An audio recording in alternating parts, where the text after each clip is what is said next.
So, yun. Yung deception. Actually, nung narinig ko yung deception,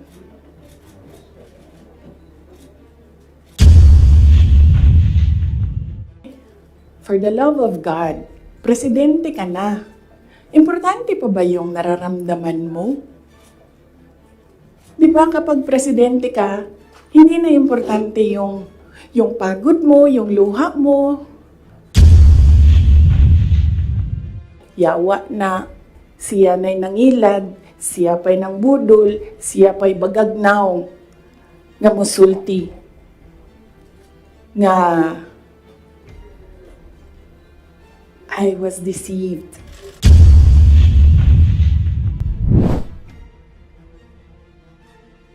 Antayin muna natin yung next House hearing.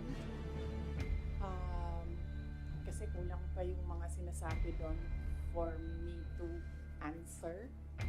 So, antayin muna natin yung House hearing before we talk about the House probe. And then sa Quad Committee, hindi pa naman nila nasasali yung pangalan ko doon. But I heard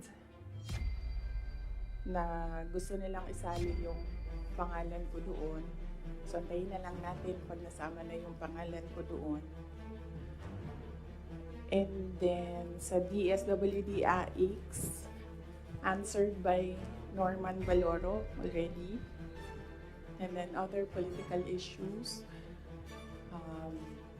sa susunod na natin i-take up. Okay, so wala na tayong pag-uusapan. Tapos na. Thank you. Okay, so saan ba ako magsisimula? Magsisimula ako sa, you have to bear with me ha. We'll start with 2021.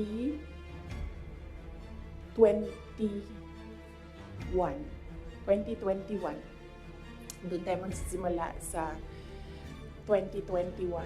So, doon muna tayo kay PRD.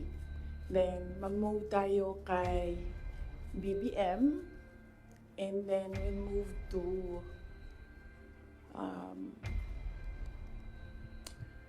Martin Romualdez. And then, merong isang person of that triangle, hindi muna natin siya i-mention because I'm waiting for more information coming out doon sa House probe bago ko i-mention yung pangalan niya. And then siguro a little of confidential funds. Okay? Okay. So 2021. Kasi madami ang nagsasabi na we are on this road to perdition. Our country is on this road to perdition because matigas ang ulo ni Inday Sara. Hindi siya nakinig sa tatay niya. Kung nakinig lang siya sa tatay niya, tumakbo siyang president.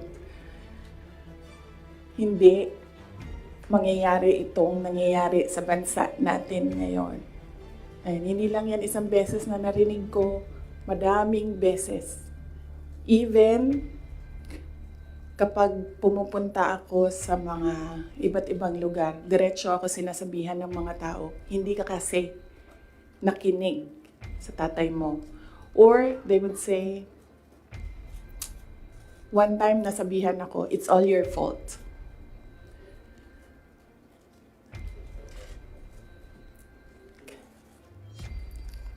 Alam nyo, kasi I don't like talking about my life. I don't like talking about my feelings. I only want to talk about my work. Kaya hindi ako nagsasalita. Pero ganito yung nangyari. PRD never, ever asked me to run for president. Yan yung totoo. 7 times niya ako pinuntahan sa bahay ng nanay ko, sa bahay ng asawa ko, hindi siya talaga nagsabi sa akin na tumakbo ka for president. In fact, sinabi niya sa akin, huwag kang tumakbo for president kasi nanggaling ako dyan, mahirap siya na trabaho, anak kita, naaawa ako sa iyo to go through what I had to go through. Yan ang sinabi niya sa akin, paulit-ulit. And sino ang witness ko to say na totoo ang sinasabi ko? Yung nanay ko. Because sa 7 discussions na yon, nandoon ang nanay ko parati. Nakaupo, nakikinig, hindi nagsasalita. There was only one time, one discussion na nagsalita yung nanay ko. Nilagay ko yung nanay ko doon para makinig siya sa aming dalawa ni PRD. So, on the hindsight, maybe ginamitan ako ng reverse psychology ni PRD, hindi ko alam. Siya lang ang nakakaalam kung bakit paulit-ulit niya sinabi sa akin, huwag ka tumakbo for president. Kung magkakaroon kayo ng pagkakataon na tanungin ninyo siya bakit. Another proof na hindi ako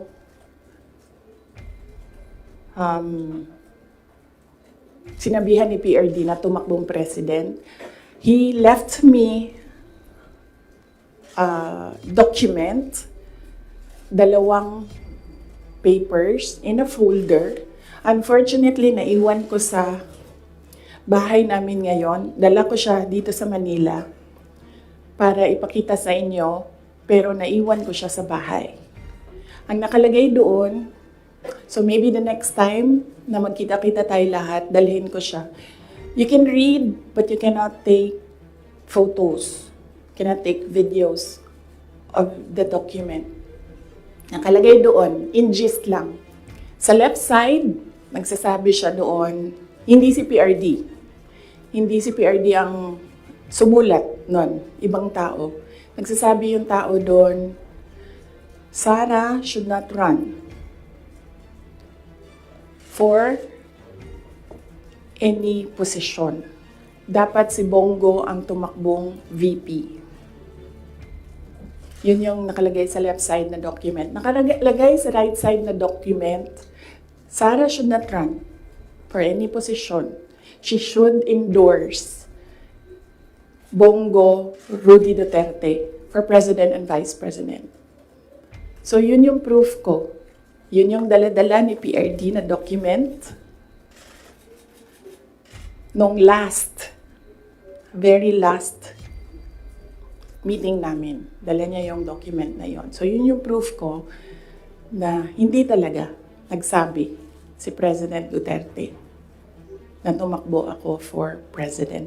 And even if nagsabi siya, hindi din talaga ako tatakbo for president. Maaga ako nagsabi sa inyong lahat. Sabi ko, I don't know kung may mga media pa at the time na nandito ngayon. Sinabi ko, huwag nyo na muna akong tanungin about the presidency para hindi pa ulit-ulit yung tanong. Antayin nyo na lang January 2021. Pagdating ng January 2021, paalam ko sa inyo ang decision ko. Kung tatakbo akong president o hindi.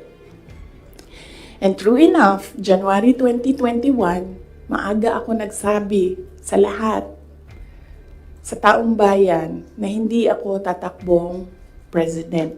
Unfortunately, hindi naniwala lahat. Kasi sinasabi ninyo, yan yung track ni President Duterte. Hindi ako tatakbong president, hindi ako tatakbong president. And then, nag-substitute siya. But, yes, anak ako ni PRD, and yes, meron kayong nakikita sa akin na nakikita ninyo sa kanya. But I am a different person.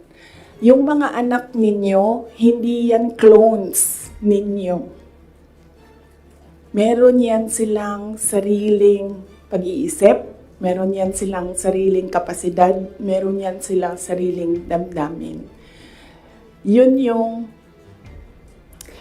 unfortunate part noong announcement ko noong January 2021 na hindi ako tatakbong president. Walang naniwala kasi sinabi nila gagawin lang niya kung ano yung ginawa ng tatay niya.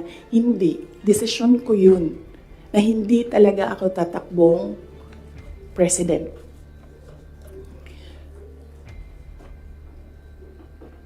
Because at that time, ang gusto ko at pangarap ng lahat siguro na mayors, maka 3 consecutive terms ka as mayor. Okay. So, klaro na yon. May questions doon? Yes, ma'am. Sino po nagsabi sa inyo? May- Sino po yung nagsulat doon sa folder? Unsigned siya, walang pangalan, and I think sinadya nila na wag lagyan ng pangalan yung 2 letters kasi it was really a Sara bashing document. It did not say anything nice about me. So, I think sinadya nila na hindi sabihin sa akin kung sino yung sumulat ng 2 documents. How did you feel, ma'am? How did you feel po when you seen those documents? Wala naman akong problema sa sarili ko. Alam ko kung anong kakayahan ko, alam ko kung anong kapasidad ko, alam ko kung ano yung kaya kong gawin.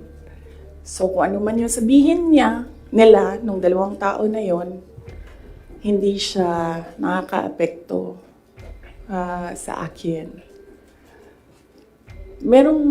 Well, yes, yun. Sige. Sir. Good morning, Mikael of Reuters. Ma'am, why are you telling all these details to us now? What's the context? Ang context nito is the sit-down that I promised everyone. Nagsabi ako na mag-sit down ako. Merong mga questions noon na sinabihan ko kayo na it needs a sit down. Pinut off ko yung sit down na yon. Sabi ko nga I don't like talking about my life.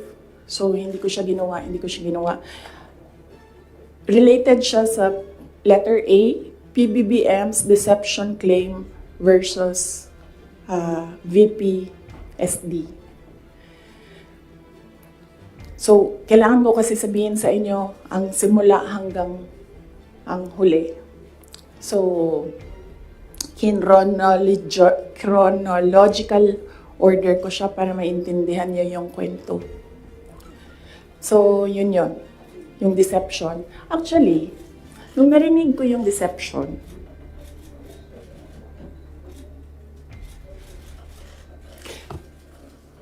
naisip ko pa, hindi ko na siya sasagutin. Kasi, for the love of God, presidente ka na. Importante pa ba yung nararamdaman mo? Di ba kapag presidente ka, hindi na importante yung pagod mo, yung luha mo, yung fatigue mo, yung stress mo, hindi na siya importante. Because when you are president, importante dyan yung nararamdaman ng taong bayan. Yung bansa. Yun yung naisip ko when I heard it na parang talagang may panahon ka mag-isip about deception ng isang babae dyan. Ang dami mong oras. Hindi ba dapat iniisip mo na yung mga taong gutom? Yung presyo ng gasolina? Yung darating na Christmas, kung sino yung maka-afford ng spaghetti, ng mango float, ng mga importante sa Noche Buena, ng mga bahay-bahay. Di ba yun yung... So may panahon ka talaga na mag-isip na, oh, this girl. So, inisip ko, hindi ko nasasagutin. Sandali lang hindi ako nagko-cocaine, pero sa sobrang lamig niya, na yung sipon, sir, mangingi ang tissue.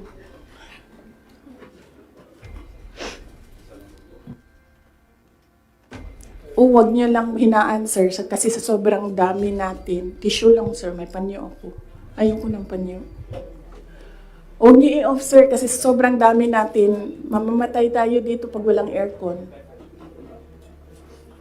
Kasi hindi iikot yung hangin. Okay. Hindi ako umiiyak. Hindi ako nagko-cocaine. Malamig yung aircon. Okay. So yun. Hindi ko na siya sasagutin. Kasi naman, hindi naman siya mahalaga sa bayan. Pakialam natin sa kung anong nararamdaman ng President at Vice President, di ba? Ako gani, sa Binisaya pa, dawat-dawat raman na. Di ba? Dawat-dawat rana. Ako, ginatira ko nila kada adlaw. I am a subject of a Mega Millions PR attack. I am a subject of a House Committee hearing.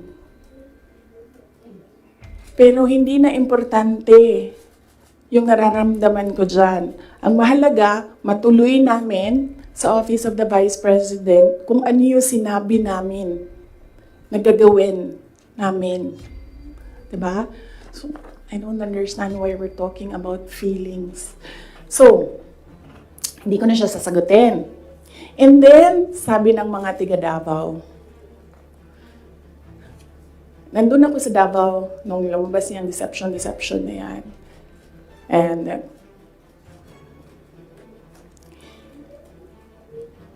iba-iba na yung reaction ng mga tiga Davao. And lahat, hindi maganda yung reaction. Yawa na siya na'y nangilad, siya pa'y nang budol, siya pa'y bagagnaw, nga musulti, nga I was deceived. So I thought, well, I will not talk for myself, but I will talk for all the Filipinos nga ang nararamdaman nila ay hindi nabalik ang justice ng boto nila.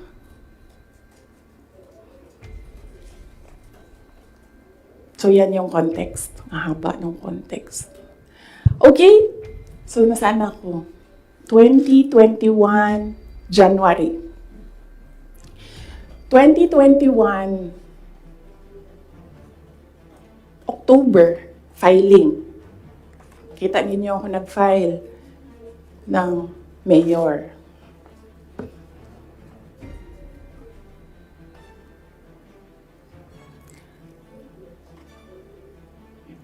Mayor talaga yung tatakbuhan ko.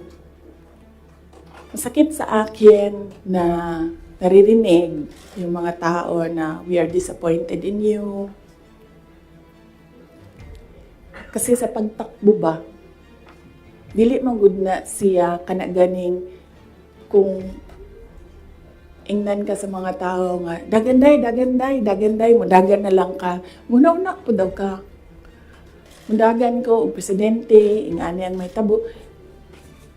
Nagkaroon ako ng SWOT analysis para lang takbo o hindi.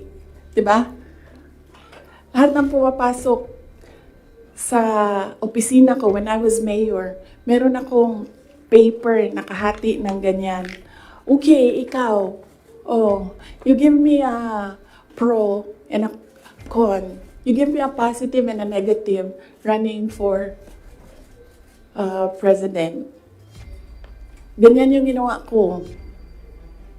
And unfortunately, mas madaming negative kaysa sa lumabas na positive.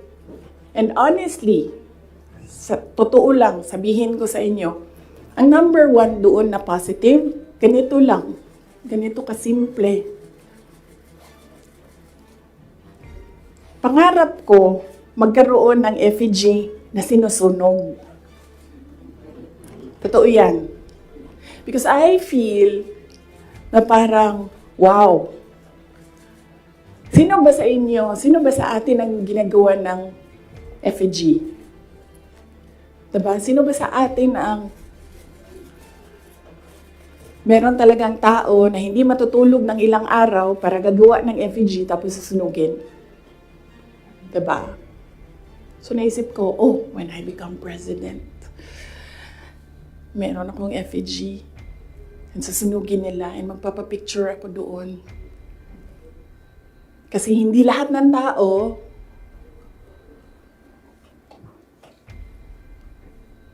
merong ganon sa buhay nila. And then another positive was, mapupuntahan ko na lahat ng sulok ng Pilipinas. Makikilala ko na lahat ng mga tao, mga kababayan ko sa Pilipinas. Mapupuntahan ko lahat ng mga bansa na madaming Pilipino na nagtatrabaho doon, na tumutulong sa ekonomiya natin dito sa bansa. One of those positive things na nalista doon. Na nasabi ko, kung makapunta ako doon sa kanilang lugar, baka naman ma-inspire sila na gawin kung ano yung ginagawa sa Davao City. At the time, bago ako bumaba for mayor, Davao City, nabayaran namin yung utang ng Davao City. 0 ang utang ng Davao City. Number 4 kami sa competitiveness across the country among all HUCs. Number 8 kami sa pinakamayaman na syudad. Insurgency-free kami. Ang dami naming awards. If I remember the number right, 117 awards ang 2016 namin until 2022. Ang mga recognition namin sa lahat ng ginawa namin sa Davao. Hindi na nila kami matalo sa most child-friendly city in the Philippines. Nag-Hall of Fame na kami sa Davao. So naisip ko, baka naman, kung mapuntahan ko yung ibang lugar, may isip nila na, pwede yan dito sa amin. That will improve the quality of life of our kababayans. So anyway, sana ako?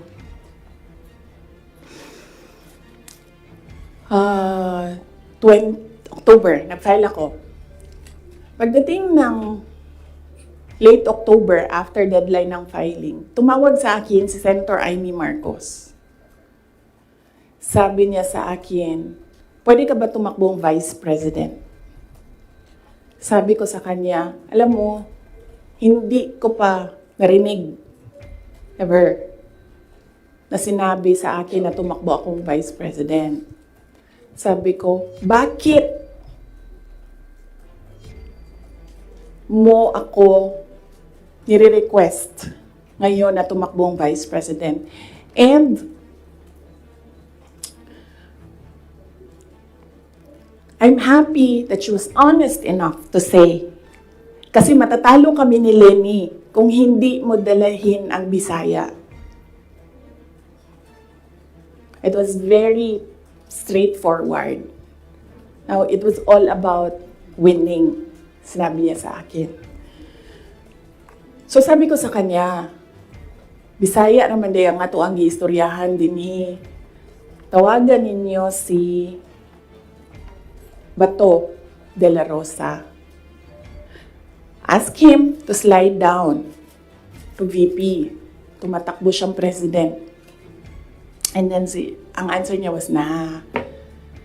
And then I told her, well, ask PRD to run as your vice president. And then she said, well, that's a closed book already kasi tumatakbo si BG. So, ask BG to run as your vice president. Mga Bisaya manatanan. And then she said na, I don't think kayanin na manalo kami kay Lenny. And then I said, ask Manny Pacquiao to slide down. He's already running for president. And she said, we already did. And Manny Pacquiao told us that God asked me to run for president. So how can you argue with God? Totoo yan. I don't think she will deny that. Very straightforward naman si Senator Amy Marcos eh. Mainit na siya ngayon.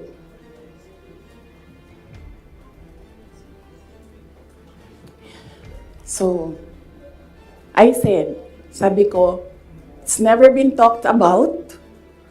I need to talk to my family and I need to see kung mananalo ba ako for vice president. Because I've never seen my numbers as vice president. And then she said, okay, let's talk about it. And then, early November, nandun ako sa Cebu. Pumunta ako sa Cebu, nakita niyo yun, di ba? For an event. And, nandoon din sila. Hindi ko alam kung bakit sila. When I say sila, si BBM, tsaka si Senator Amy. And, nag-request sila ng pag-uusap din. So sabi ko, okay, mag-usap tayo. Nagkita kami sa bahay ni Martin Romualdez. Kasi gusto umeksena ni Martin Romualdez o gawa siya ng party-party ko noon na birthday. And then pag-upo ko doon sa, I think you see the pictures. Umupo ako sa couch, na tabi ko si BBM. Sinabihan ko siya, huwag ka maniwala sa kanila. Huwag ka maniwala sa mga taong nagsasabi sa iyo na tatakbo akong president. Hindi ako tatakbong president, sinabi ko na yan. So sabi niya, yes, I know.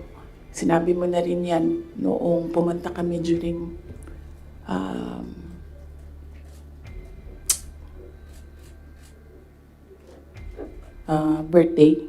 birthday ko. May 29 ata sila pumunta sa Davao. So okay na yun. And then we had another meeting na wala na si Martin Romualdez. Kasi, hindi naman talaga siya kasali. Sinisiksik lang niya yung sarili niya. Totoo yan. Ito yan. Papunta tayo kay Martin mamaya. Gusto nyo? Tawag sa kanya ng mga kasamahan niya doon sa house, Tambi!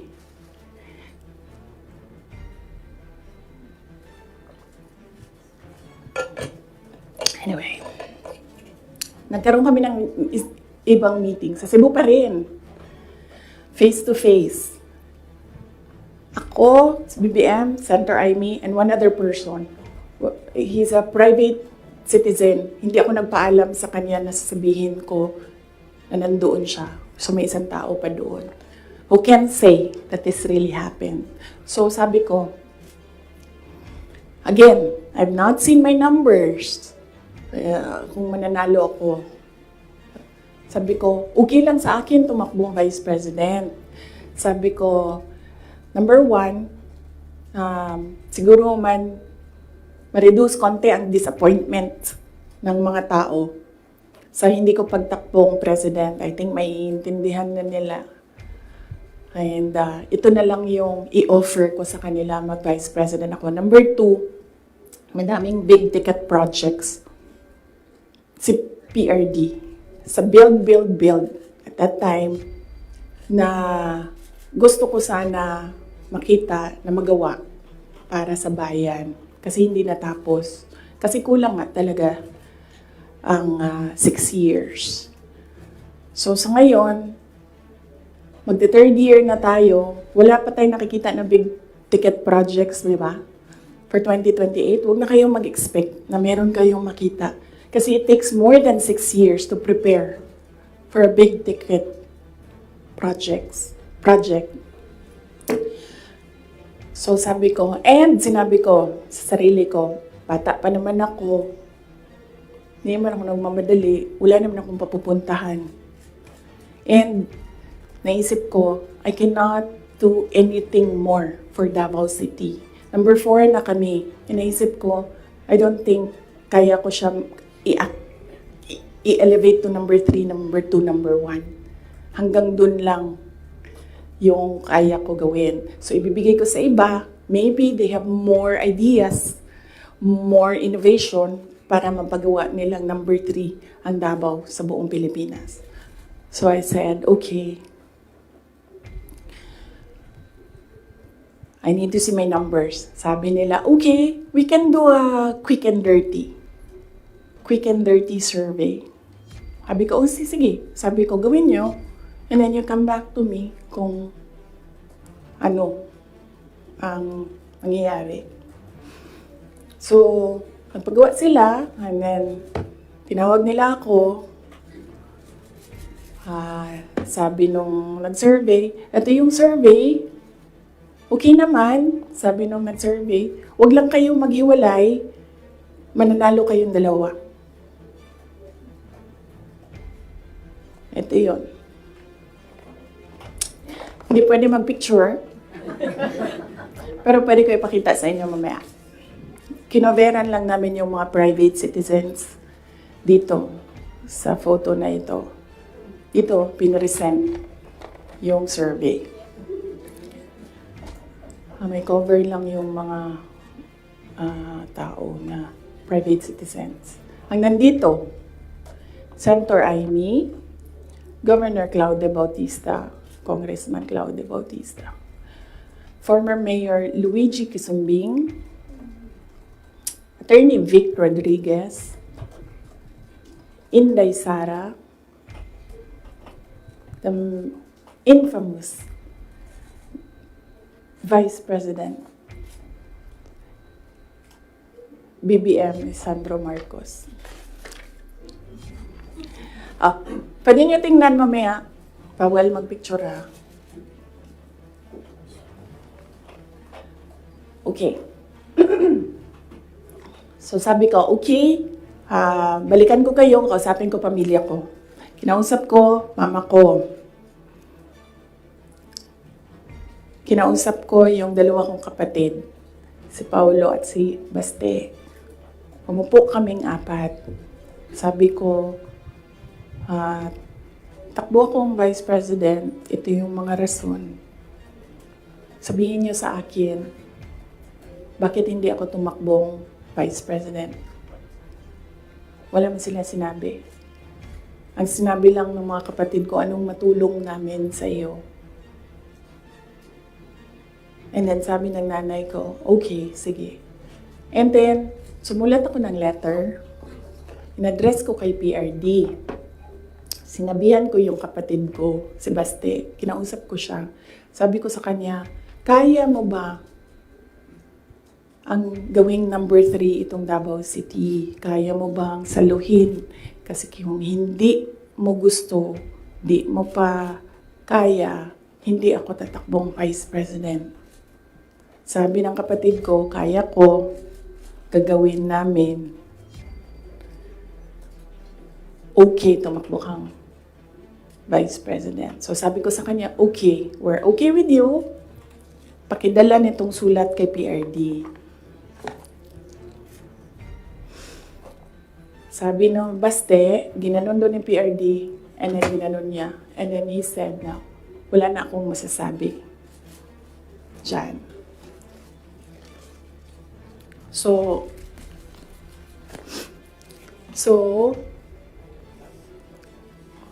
okay lang, sir, kasi kung babaan ninyo, masyado tayong madami dito, iinit siya. So,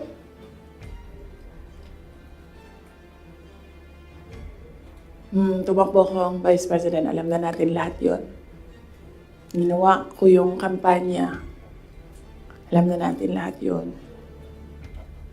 Okay, so, no, hindi ko sinuway, hindi matigas ang ulo ko, hindi totoo na pinatakbo akong President, ni President Duterte. In fact, every time makita niya ako ngayon, sinasabihan niya ako, huwag ka tumakbong President. Sabi niya, yung dinadaanan mo ngayon, wala iyan.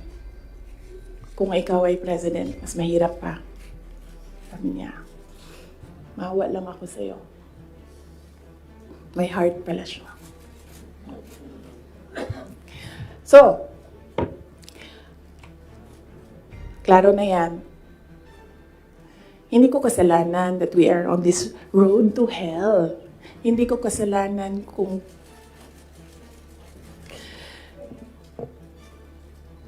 hindi marunong. Kasi kung alam mo naman na may kakulangan ka, bibilisan mo yung gagawin mo para mag-catch up. Hindi ka naman uupo lang doon na parang, may kakulangan talaga ako, ganun talaga. Hindi ganyan. So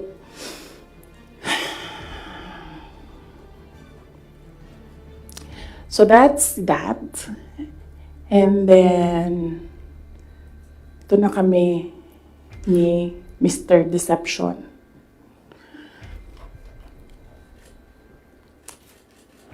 Sabi ko sa kanya, 2 lang.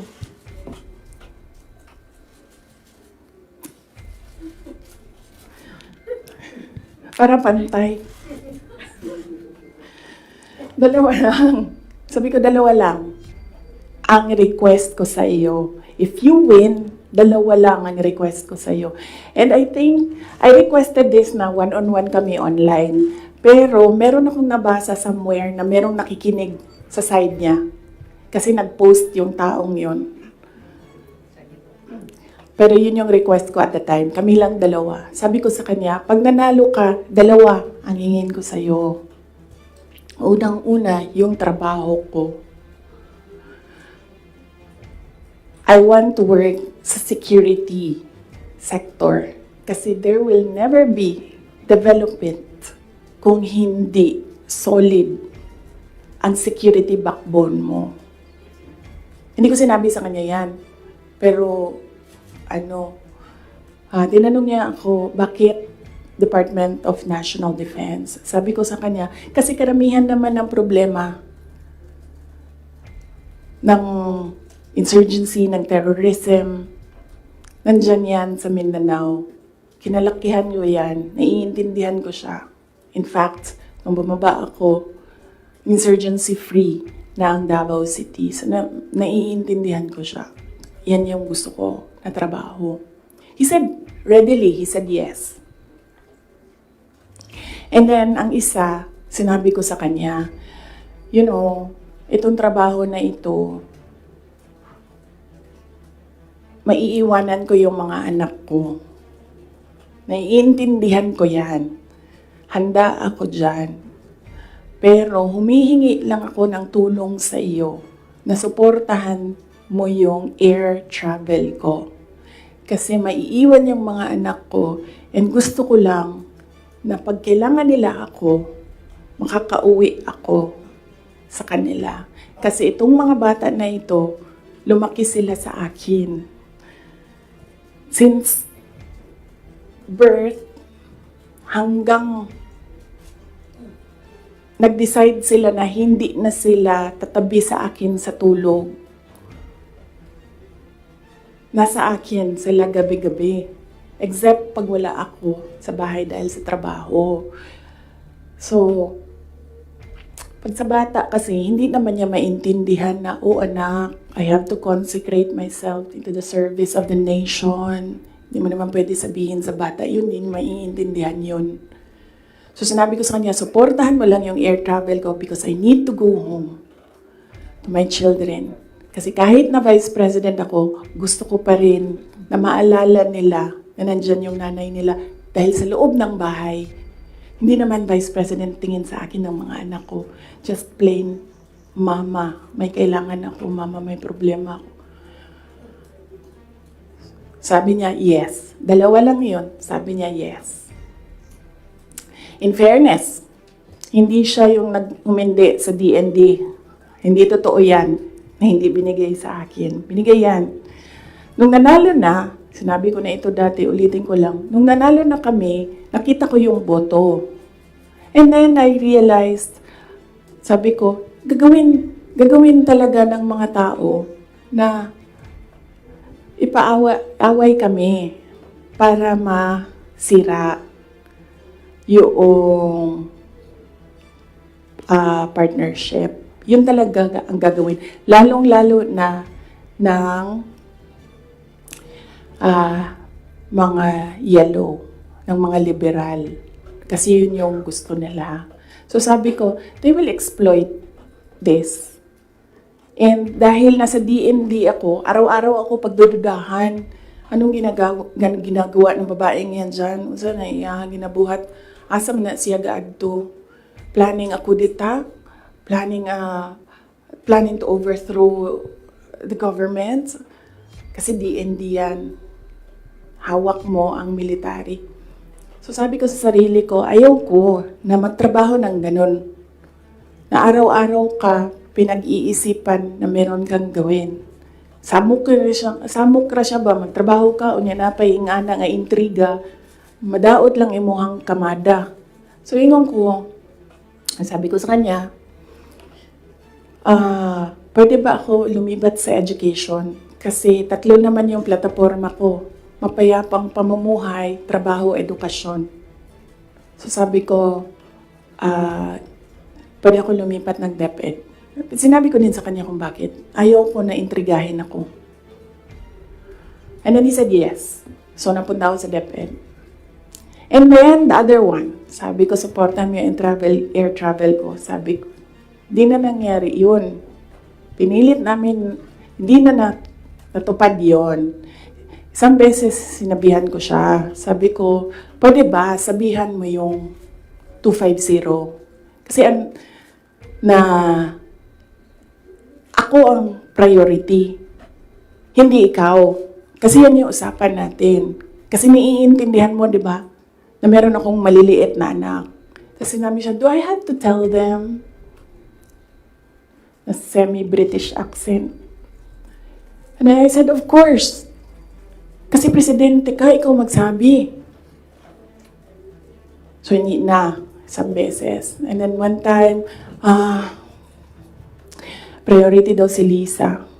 Hindi ko alam kung anong trabaho niya para sa bayan na ito. And then one time, priority daw si ganyan.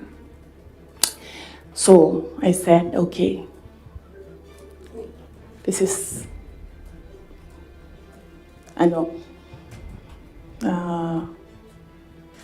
some form of insincerity. Okay. Wala naman problema yan. Maliit na bagay lang yan kasi akin. Problema ko lang naman yan. Di man yan problema ng bayan. Problema ba ng bayan? Paano ako babiyahe? Di naman. So, maliit na bagay. Ako na gagawa ng paraan para ako maging nanay. Hindi na ninyo problema yan. Maliit na bagay lang yan. Okay. So, that was that. That was personal sa aming dalawa. And then, dito na tayo sa DepEd. Alam niyo na yon, diba? Sinabi ko na sa inyo ang budget ng DepEd. Question? Yes, ma'am.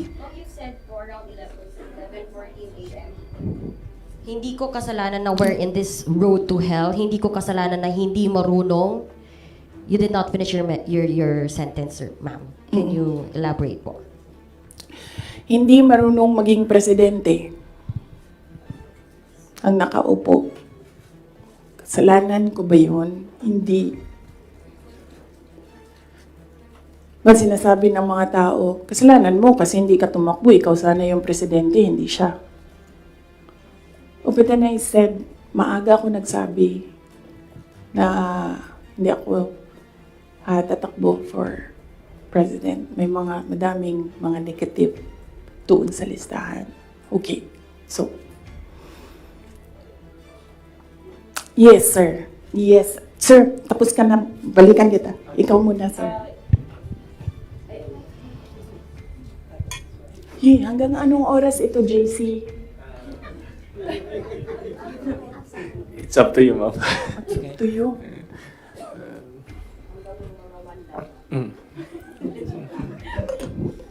Okay. Madam VP, with all this revelation that, ayun nga, meron kayong mga request kay President Bongbong Marcos in case he wins, which is he won.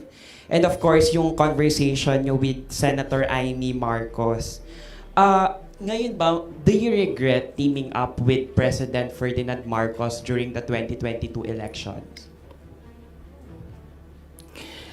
Alam mo, inisip ko yan. Naisip ko na yan. And then naisip ko kasi, ganito. Sila yung tumatakbo, diba? Tumakbo si BBM, tumakbo si Lenny. So, either lang naman sa kanila yung mananalo noon. Tapos mayor ako ngayon. Imagine natin, parallel world na either sa kanila ang president and then ako ang mayor. So I'm sure, lahat ng mga nakapalibot sa kanila, magtitingin pa rin sila sa akin doon sa Davao City. Hahabulin pa rin nila ako doon sa Davao City because tinitingnan nila. Yung mga nakapalibot sa kanila, wala na yan silang pakialam kasi president na sila, di ba? Pero yung mga nakapalibot sa kanila, may pakialam. Kasi sila yung tumitingin ng future. Sila yung tumitingin ng 2028. And then, meron akong realization yan because ang nagsabi sa akin yan, si former Senate President Manny Villar. Sabi niya, wala kang kawala dyan. Saan ka man magtago, saan ka man pumunta, hahabulin ka nila kasi tinitingnan nila ang 2028. So, I don't regret running for Vice President. Kasi imagine nyo, kung mayor ako, tas hinahabol nila ako ngayon. Diba? Napakadali nila ako i-suspend. Napakadali nila ako kasuhan. Napakadali nila ako tanggalin sa pwesto as mayor. Ngayon, hindi nila ako matanggal.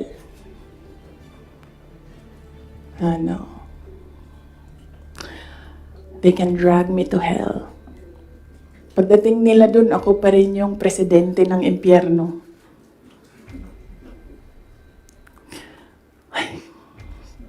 Yes. Jason? Yes.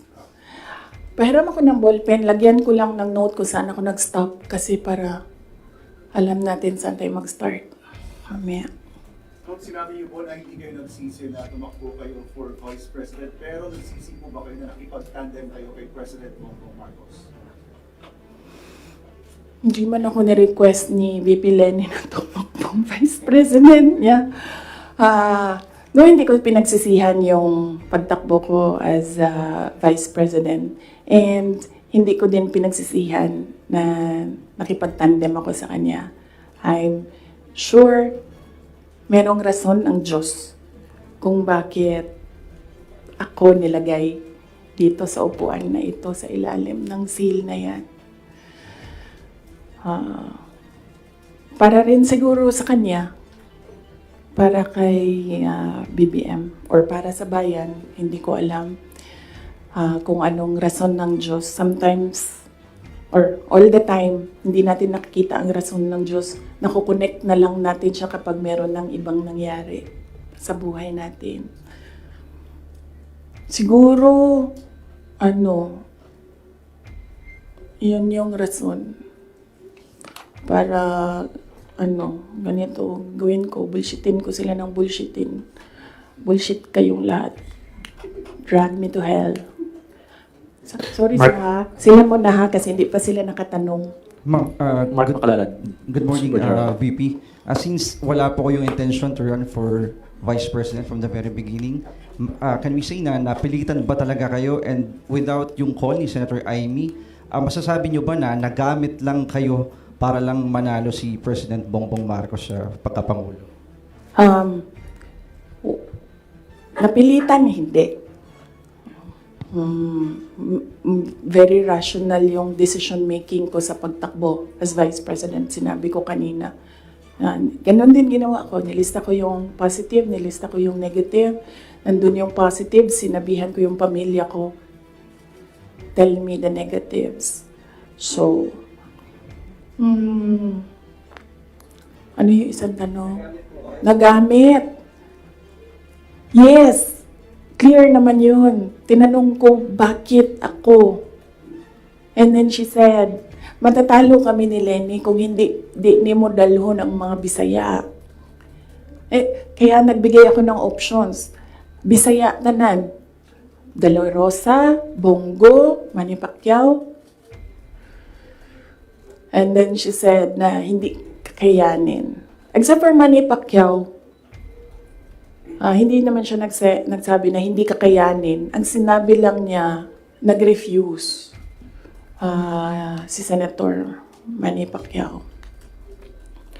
So, of course, ginamit nila ako para manalo sila. Obvious naman yun. Gusto niyo makita yung survey? Hindi ko siya dala. Pero next time dalhin ko, and then pwede kayo tumingin pero hindi kayo pwede magpicture.